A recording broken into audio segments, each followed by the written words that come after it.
मित्रांनो, सध्या कोकणात पोपटीचा सीझन चालू झाला आहे. या दिवसात अनेक लोकांची पोपटी खाण्याची तीव्र इच्छा असते. तर चला, कोकणातील चवदार चिकन पोपटी सर्वात सोप्या पद्धतीने कशी बनवायची ते या व्हिडिओमधून जाणून घेऊया.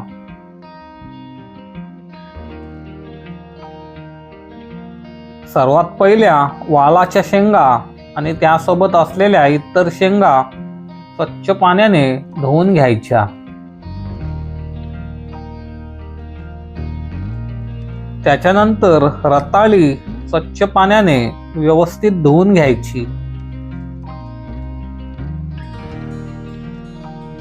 त्याच्यानंतर चिकन स्वच्छ पाण्याने व्यवस्थित धुवून घ्यायचे.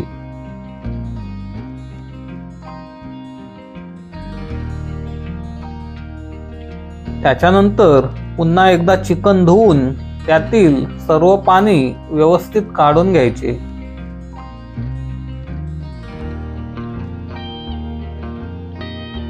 त्याच्यानंतर चिकन मध्ये मीठ टाकून घ्यायचे. मीठ टाकून झाल्यावर ते मीठ चिकनला व्यवस्थित लागेल अशा प्रकारे कालवून घ्यायचे. त्याच्यानंतर आलं आणि लसूणाची पेस्ट टाकायची आणि ते व्यवस्थित कालवून घ्यायचे.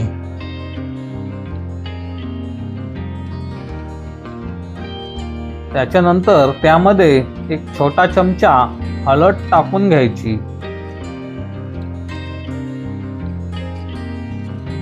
त्याच्यामध्ये हळद टाकून झाल्यावर ते व्यवस्थित कालवून घ्यायची.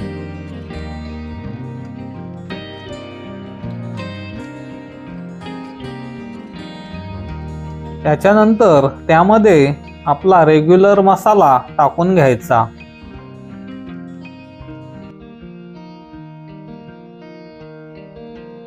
मसाला टाकून झाल्यावर ते सर्व चिकन व्यवस्थित कालवून घ्यायचे.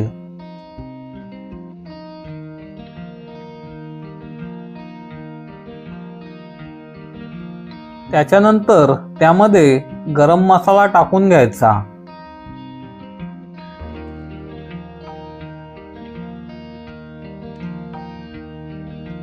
तसेच त्यामध्ये आपल्या चवीसाठी चिकन मसाला टाकून घ्यायचा व आपल्याकडे काही स्पेशल चिकन मसाले असतील तर ते टाकून घ्यायचे.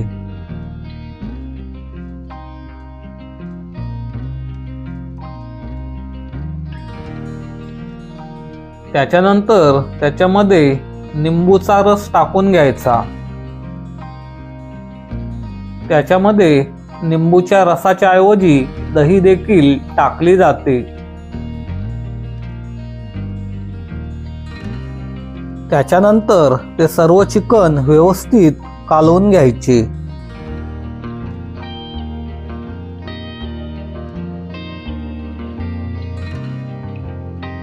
चिकन व्यवस्थित कालवून झाल्यानंतर ते चिकन 10 ते 15 मिनिटं तसेच ठेवून द्यायचे.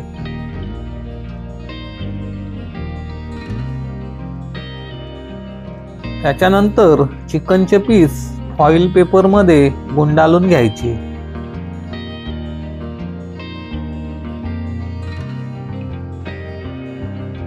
चिकनचे पीस गुंडाळण्यासाठी केळीची पाने देखील वापरली जातात.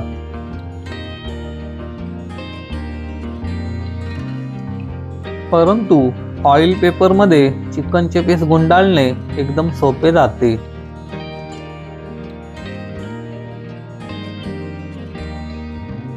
तसेच अंडी देखील फॉइल पेपरमध्ये गुंडाळून घ्यायची.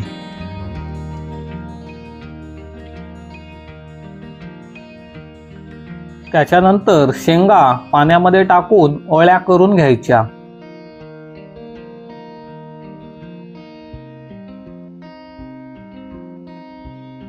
त्याच्यानंतर मडक्यामध्ये भांबुर्डीचा पाला व्यवस्थित लावून घ्यायचा.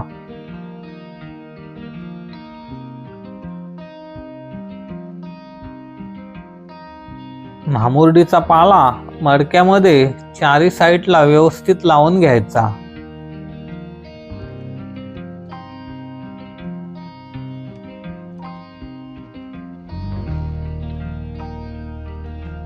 भामुर्डीचा पाला मडक्यामध्ये चारी बाजूने व्यवस्थित लावल्यामुळे आपले चिकन किंवा शेंगा मडक्याला चिकटत नाहीत.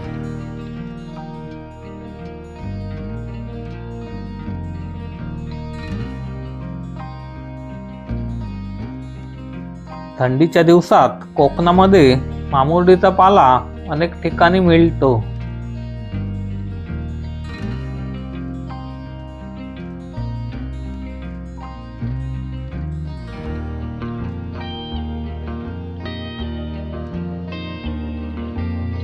हा भामुर्डीचा पाला वेगवेगळ्या गावामध्ये वेगवेगळ्या नावाने ओळखला जातो.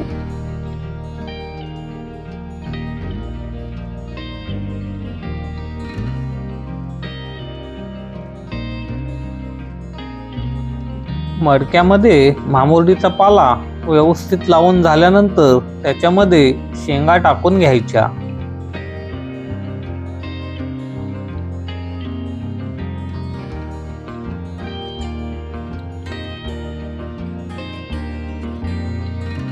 शेंगा देखील मडक्याच्या चारी बाजूला टाकून घ्यायच्या.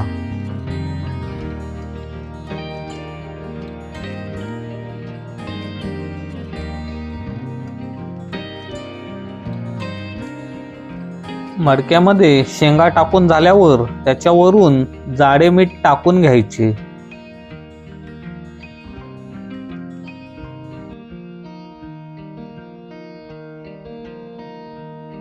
त्याच्यानंतर मडक्यामध्ये चिकनचे सर्व पीस टाकून घ्यायचे.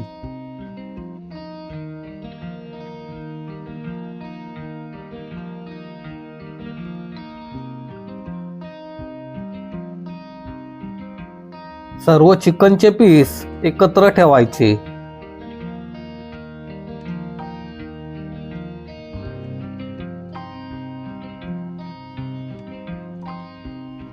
सर्व चिकनचे पीस मडक्यामध्ये टाकून झाल्यानंतर त्याच्यामध्ये वरून पुन्हा शेंगा टाकून घ्यायच्या.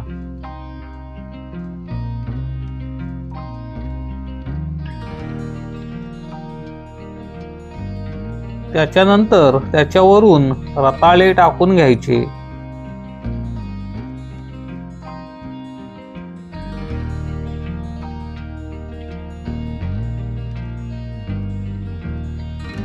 जर तुम्हाला रताळे नको असतील तर नाही टाकले तरी चालतात.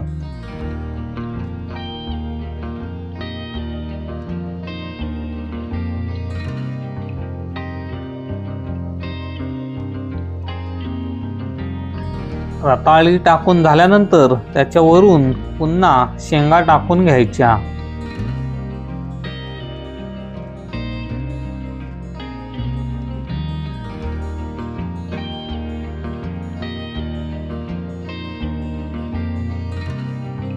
पोपटीमध्ये मटरच्या शेंगा देखील चांगल्या लागतात.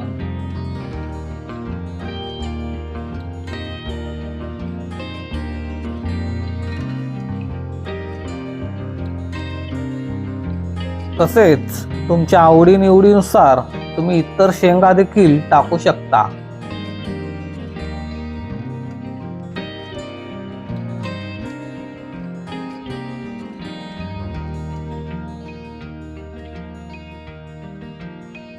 त्याच्यानंतर त्या शेंगांवरून पुन्हा मीठ टाकून घ्यायचे.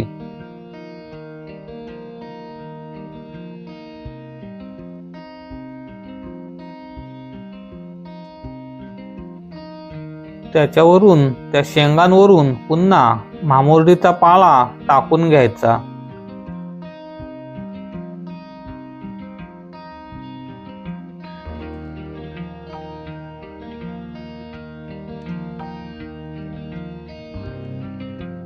मडक्याच्या वरून भामुर्डीचा पाला टाकून मडक्याचे तोंड व्यवस्थित बंद करून घ्यायचे.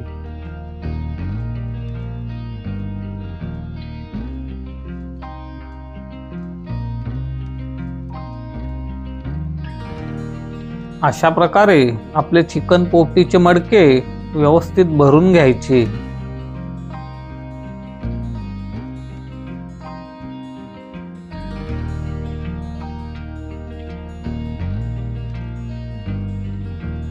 त्याच्यानंतर ते मडके उलटे करून घ्यायचे.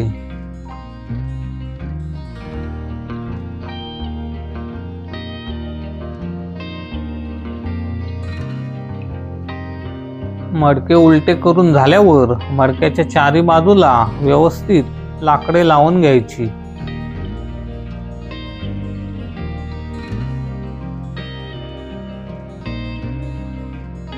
या मडक्याला चारी बाजूने व्यवस्थित आग लागेल अशा प्रकारे लाकडे लावून घ्यायची.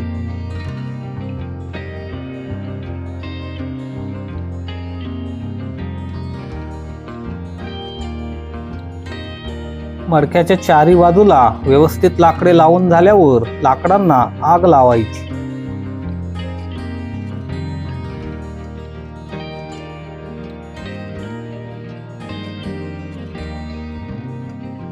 मडक्याला चारी बाजूने व्यवस्थित आग लागून द्यायची.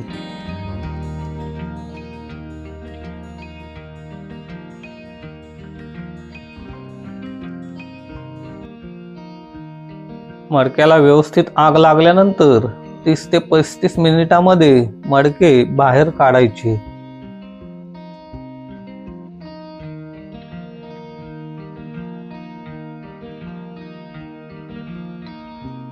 आगीतून मडके काढण्यासाठी गोंदपाटाचा वापर करावा.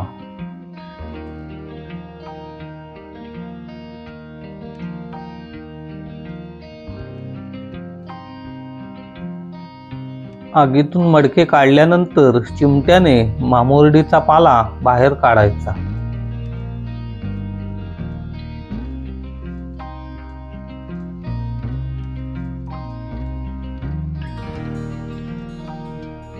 त्याच्यानंतर मडक्यातील शेंगा आणि चिकनचे पीस बाहेर काढून घ्यायचे.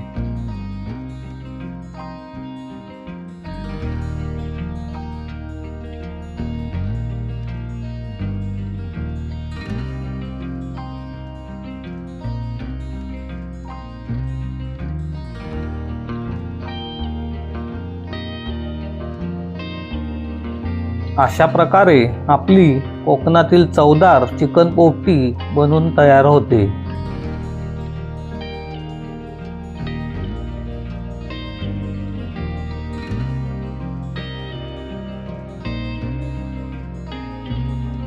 कोकणामध्ये काही लोक मडक्याऐवजी पत्र्याच्या डब्यामध्ये देखील पोपटी लावतात.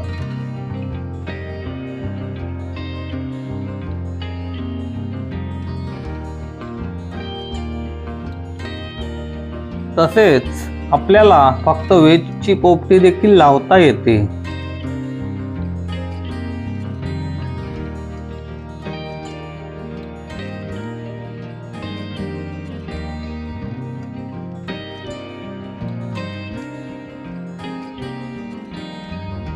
पोपटीतील चिकन आणि शेंगा खायला एकदम स्वादिष्ट असतात.